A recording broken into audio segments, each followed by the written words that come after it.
comrades. It's great to see you here on Parliament Hill, and I really want to start by commending, I know all of the committed activists who are here has been taking this campaign to the ground to inform Canadians, but also mostly in your communities, about the importance of the need for us to, of course, bring to attention the violence and the challenges that the Colombians have been facing for quite so long.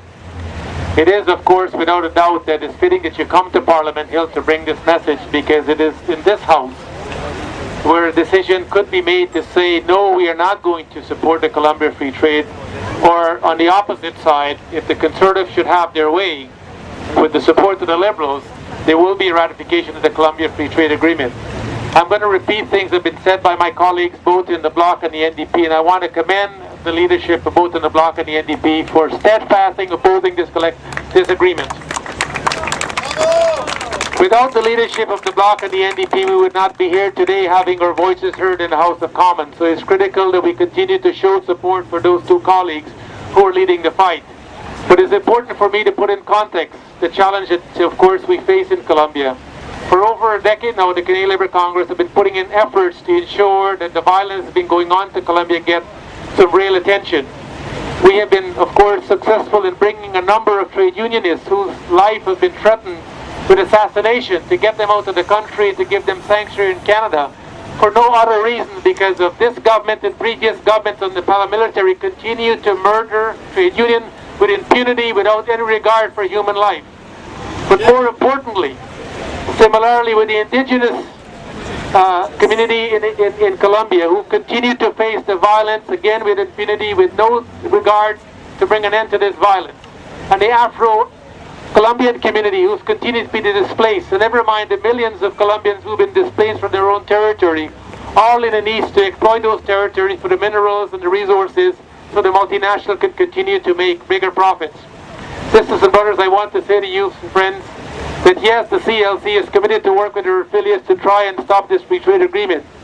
And while we would like to say there's now a new leader in the Liberal Party, Michael Ignatieff, who would like to tell us how much he prides himself on his history and leadership in promoting adherence to human rights. And what we're hearing from the Liberal caucus today, they're likely to vote in support of the Colombian Free Trade Agreement. How is it possible that the leader who has continued to pride himself with an understanding of human rights will support an agreement that will perpetuate the human rights in another country? This is simply unacceptable.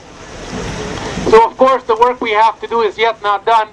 We have to continue to put pressure on each individual Liberal members in their writing to ensure they know that this is simply unacceptable for them to vote in favor of this agreement. And I believe if we continue our campaign to keep those Liberal members honest to their own commitment to say, put this agreement aside. This country cannot be rewarded for the senseless deaths of trade unionists, the indigenous community and Afro-Colombians. And now we're going to reward them by giving them free access to our country in regards to trade. The only benefactor of this trade agreement will be the multinationals who have remained silent while these human rights violations have been taking place in the Colombia. So it's without a doubt, sisters and brothers and friends, that I'm glad that you come here on Parliament Hill, because ultimately this House needs to reflect the voices of working people in this country.